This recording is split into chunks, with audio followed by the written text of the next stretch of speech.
ここからがネクロマンサーの本領だ。起きろ。 Halo penggemar anime solo leveling, kembali lagi bersama saya di channel Zero Anime.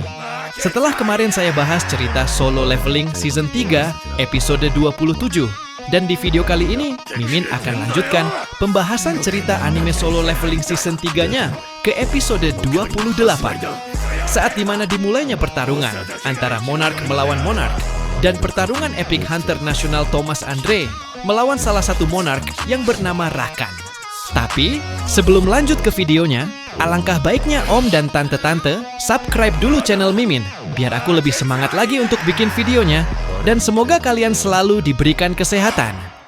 Cerita berlanjut saat dimana Sung Jinwo sedang melatih pasukan prajurit bayangannya, yaitu Beru dengan tujuan menaikkan levelnya di tempat pelatihan gym asosiasi Hunter. Beru yang melancarkan serangannya kepada Jinwo secara beruntun, seketika tidak bisa mengenainya. Dan saat Beru kembali mencoba menyerang Jinwo dengan menggunakan salah satu tangannya, lagi-lagi dengan mudahnya Jinwo berhasil menahannya. Hingga di momen tersebut, Jinwo bisa menyadari dengan pergerakan Beru yang belum serius untuk menghadapinya. Kemudian menanyakan, apa kau sungguh melakukannya dengan serius? Tapi setelah mengatakan itu, tiba-tiba Beru melepaskan genggaman Jinwo hingga langsung bersujud yang disambut dengan sebuah perkataan. Bagaimana aku bisa melukai tuanku? Mendengar itu, Jinwo tentu memberitahukan mengenai dirinya yang mau pemanasan, dan baginya Berulah yang cocok untuk itu. Beru yang mendengar hal tersebut tentu membuatnya kembali bersujud, sampai bisa merasakan akan kesaltingan di dalam dirinya. Kemudian kembali mengatakan, hamba sungguh tersanjung. Dan setelah mengatakan itu, ia pun dengan posisi siap akan serius bertarung melawan Jinwo. Bahkan dengan posisi Jinwo juga, yang sudah memancarkan aura sihir kekuatannya, seketika langsung menyuruh Beru untuk mulai menyerangnya. Mendengar itu, tentu Beru langsung bertindak menyerang Jinwo dengan sebuah lompatan, hingga langsung mencoba melancarkan serangan cakarnya. Tapi dengan mudahnya, Jinwo berhasil menghindarinya, dan hanya saja serangan dari Beru tadi membuat lantai ruangan asosiasi tergores olehnya. Menyadari hal itu, tentu Beru kembali melancarkan serangannya, yang berupa sebuah serangan pemukulan. Akan tetapi setelah melihat serangannya kembali berhasil ditangkis oleh Jinwo, ia pun tentu kembali bergerak untuk menyerang Jinwo secara beruntun, yang terlihat hanya dengan sebuah kilatan berwarna janda. Dan di sisi Jinwo yang terus-menerus berhasil menghindari serangan dari Beru, seketika dirinya berniat untuk bertindak melancarkan serangannya, yang berupa sebuah serangan pemukulan yang tepat di berada perut Beru. Hingga di momen tersebut, Jinwo memberitahukan, kau bertambah kuat setelah mencapai rank marshal. Tapi, tahukah kau, cuman boleh ada satu marshal dalam sebuah pasukan. Namun, saat Beru mendengar perkataan Jinwo yang mengenai Igris dan Grid sudah mencapai rank general dan posisinya yang akan tergantikan, seketika membuatnya sangat marah hingga berniat untuk bertarung melawan tuannya dengan keseriusan. Serangan demi serangan terus dilancarkan oleh Beru secara brutal. Namun di sisi Jinwo yang masih saja merasakan kurangnya serangan dari Beru, seketika dirinya kembali mengeluarkan perkataan di dalam benaknya. Ini masih kurang. Meski Beru itu prajurit terkuat dalam pasukan bayanganku, dia masih kurang untuk menghadapi mereka. Dan saat momen dari Beru yang sudah menghantamkan serangan pukulannya sampai membuat lantai tersebut kembali rusak, tiba-tiba Jinwo sudah berada di belakangnya, hingga langsung mencoba melancarkan serangan pukulannya sampai membuat Beru terpental dan membuat sebuah letusan yang begitu besar. Menyadari hal tersebut, tentu Beru kembali bersujud dan disambut dengan sebuah perkataan. Oh sungguh, hamba masih terkesan dengan kekuatan mulia yang hebat. Tapi setelah mengatakan itu, tiba-tiba ekspresi Beru berubah menjadi kemurungan saat mendengar perkataan tuannya Jinwo yang mengatakan, kurasa aku harus mematikan saluran drama sejarah supaya kau tidak bisa menontonnya lagi. Kemudian Jinwo mencoba mengepreng Beru dengan memberitahukan seseorang mengenai dengan dirinya yang mempunyai 300 pasukan semut yang sudah ahli dalam menjadi kuli bangunan. Di sisi lain, dengan diperlihatkannya sebuah hotel di Seoul yang di dalamnya terlihat dengan Tante Tobrut Laura dan Thomas Andre. Di momen ini Tante Laura sedang menanyakan mengenai apa Thomas tidak akan pergi di Korea. Thomas menjawab, tapi dengan kembali menanyakan, bagaimana mungkin aku meninggalkan sesuatu yang besar dan seindah ini? Karena bagi Thomas, sesuatu yang besar dan mengerikan yang membuat jantungnya berdebar menganggapnya sebagai sesuatu yang indah. Naga menyemburkan api. Get tidak masuk akal. Kekuatan Hunter Sung Jinwo. Semua itu sesuatu yang indah. Oleh karena itu, aku menginginkan sesuatu yang ku anggap indah. Mendengar itu, Tante Laura pun kembali mengeluarkan perkataannya dengan memberitahukan bahwa tidak semua itu bisa dimiliki olehmu, Tuan. Thomas menjawab, benar. Pasti tidak ada sesuatu yang tidak mungkin bisa kumiliki. Tapi saat Tante Laura kembali memberitahukan mengenai Biro Hunter yang sedang khawatir dengannya, ia pun juga tentu kembali memberitahukan bahwa mengenai tempat teraman baginya ada di semesta keberadaan sisi Sung Jinwo. Selain itu, kalau tidak dihentikan di sini takkan ada yang tersisa. Karena itu, ku ingin menyaksikan semua ini dengan mata kepalaku. Entah itu akan menjadi akhir sejarah umat manusia atau permulaan baru. Shin kembali berpindah ke Jinwo yang terlihat agak murung karena dirinya belum juga merasakan hawa kehadiran Frost Monarch yang sudah membunuh ketua Gogonhi. Kemudian berkata di dalam benaknya, bersembunyi di mana kalian? Aku juga harus menghentikan gate ini. Bahkan jika kutahan, apa bisa selesai tanpa ada korban jiwa? Ada banyak yang harus kulindungi. Kemudian Jinwo mencoba melihat HP inphone-nya untuk mencurhati perasaannya dengan seseorang yang bisa memberinya petunjuk. Namun saat ia melihat dengan nama kontaknya teman, ia pun berniat untuk mencurhati perasaannya kepada orang tersebut. Siapa sangka, ternyata yang dimaksud oleh Jinwo adalah Nona Cha-hae-in. Dan saat Nona Cha-hae-in melihat panggilan dari calon masa depannya, tentu membuatnya akan tersalting-salting, kemudian mencoba mengangkatnya. Dan saat Nona Cha-hae-in mendengar perkataan Jinwo yang membuatnya sangat senang, seketika dirinya langsung meminta izin kepada masternya untuk segera pergi. Dengan alasan, ada urusan mendadak. Setelah pasangan kekasih pujaan hati itu sudah sampai di tempat taman bermain, seketika mereka berdua membuat semua mata orang-orang tertuju kepadanya. Bahkan sampai bertanya-tanya, bukankah itu Hunter Sung Jinwo? Wah, itu benar Hunter Sung Jinwo. Terus di sebelahnya itu, apa pacarnya atau istrinya? Namun setelah mereka menyadari kalau perempuan itu adalah Nona Cha-hae-in, tentu mereka kembali dikejutkan. Hingga di momen tersebut, dengan ekspresi wajah yang begitu agak malu, Nona Cha-hae-in mencoba memberanikan dirinya untuk menanyakan kepada Jinwo mengenai apakah Jinwo suka tempat seperti ini. Jinwo menjawab, tidak begitu, tapi setidaknya sekali saja aku ingin datang. Mendengar jawaban itu, tentu Cha-hae-in kembali menanyakan, jadi, untuk apa kamu membawaku ke tempat yang ingin kamu datangi? Jinwo menjawab, karena menurutku, kaulah satu-satunya calon masa depan.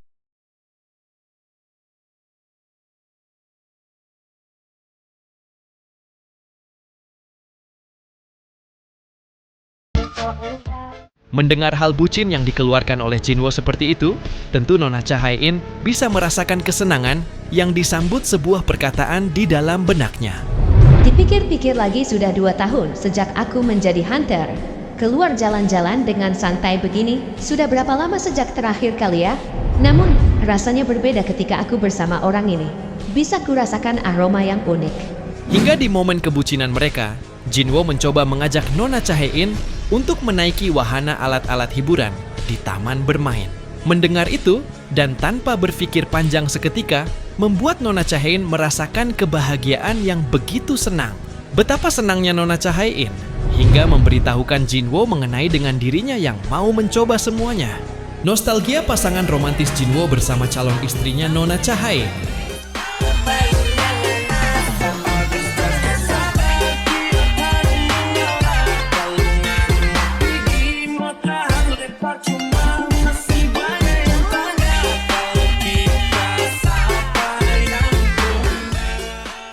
Setelah mereka sudah berhenti mencoba alat wahana tersebut dan sudah beristirahat di tempat warung nasi, Jinwo pun membuka pembicaraannya dengan memberitahukan Nona Cha-hae-in mengenai wahana yang telah ia naiki tadi. Rasanya terlalu lambat baginya yang menjadi seorang hunter rank S.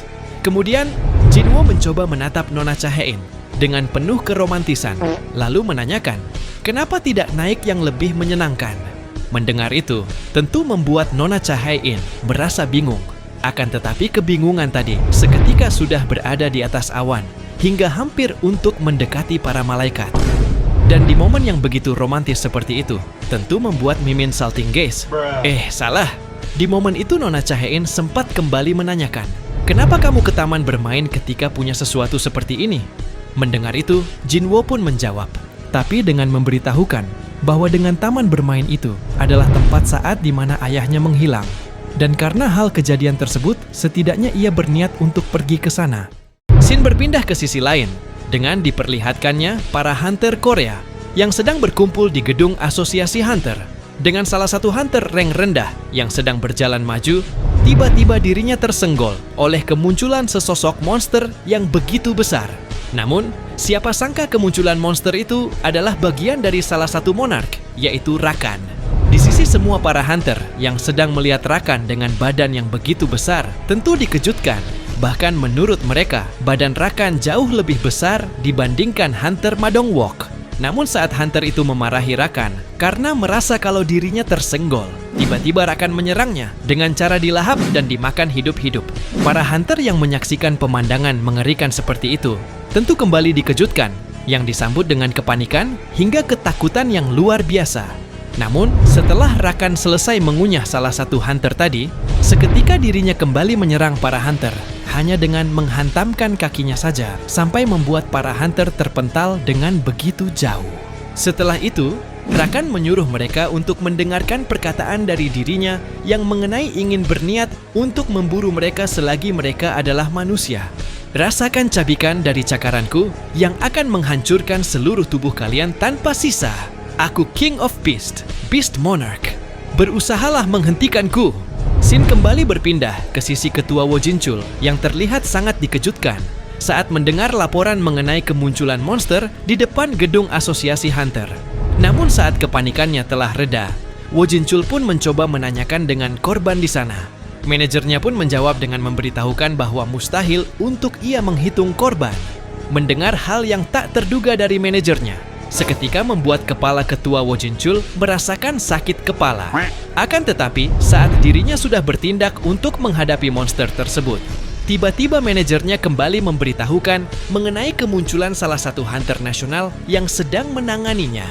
Dan benar saja salah satu hunter nasional dari Jerman, yaitu Lennart, seketika sedang berhadapan melawan Rakan. Tapi dengan Lennart yang melihatnya saja, entah kenapa dirinya tiba-tiba merasa merinding dengan disambut sebuah pertanyaan-pertanyaan di dalam benaknya. Apa aku bisa menghadapinya? Nyawaku tidak mungkin melayang di sini, bukan? Mungkin alasanku menetap di Seoul adalah candaan takdir yang menyuruhku menghentikan monster ini. Akan tetapi setelah mengatakan itu, tiba-tiba Lennart dihampiri oleh Thomas hingga menyuruhnya untuk segera mundur, karena dirinya lah yang berniat untuk melawan Rakan.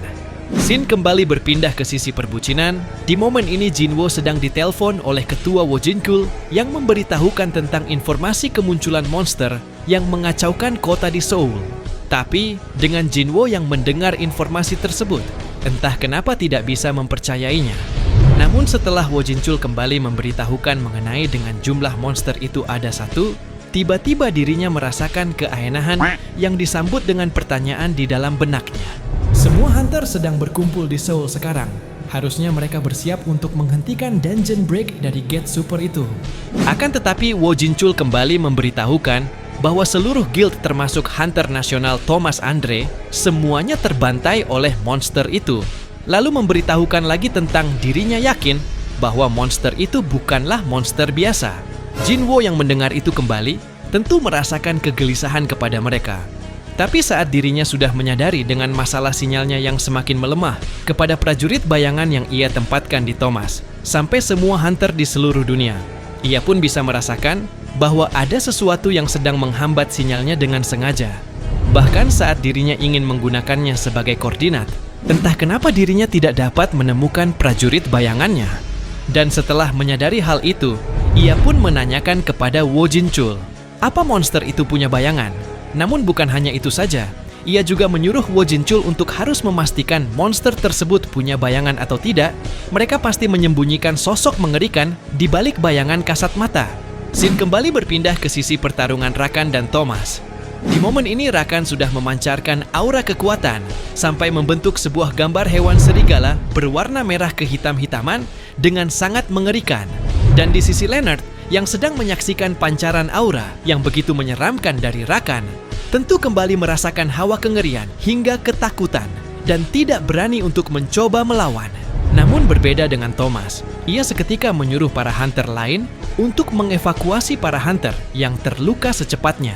Betapa seramnya Rakan sampai membuat Thomas berniat untuk membunuhnya.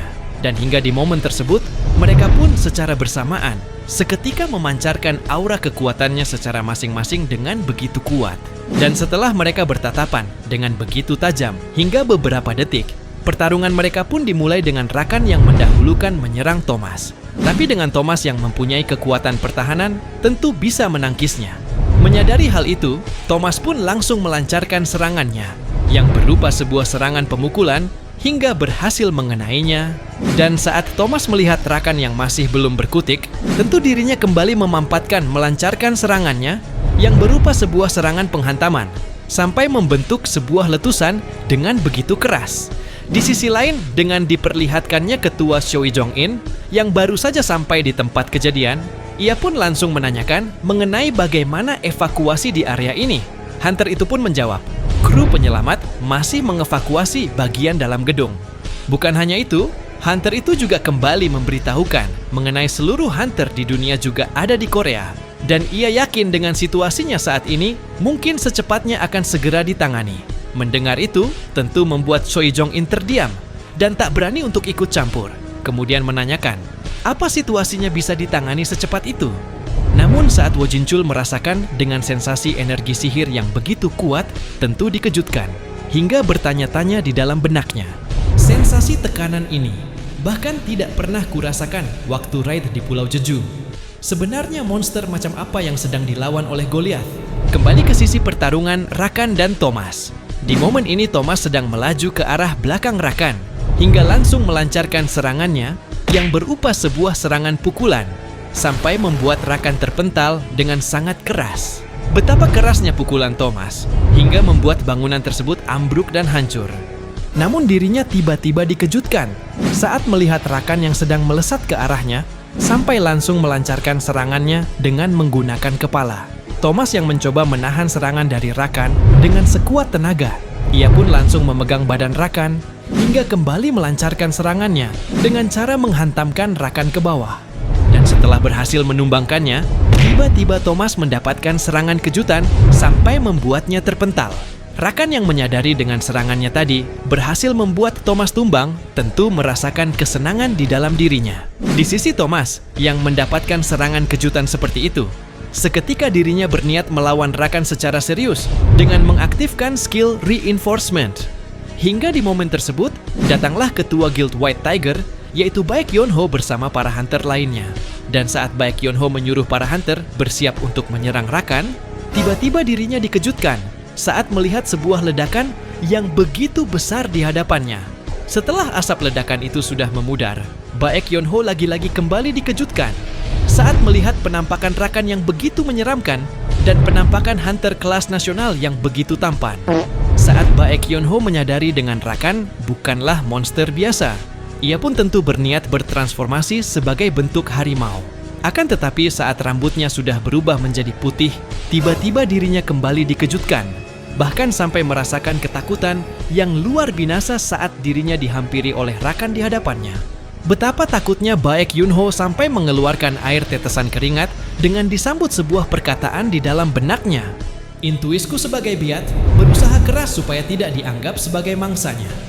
Bahkan menatap matanya saja, aku tidak sanggup.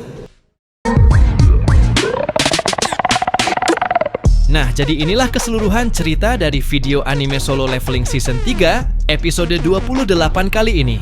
Untuk episode selanjutnya, Mimin akan upload secepatnya ya. Dan terima kasih buat kalian yang sudah menonton video ini sampai selesai. Dan jangan lupa untuk mengklik tombol subscribe, like, dan komen sebagai support dan dukungan untuk saya di channel ini.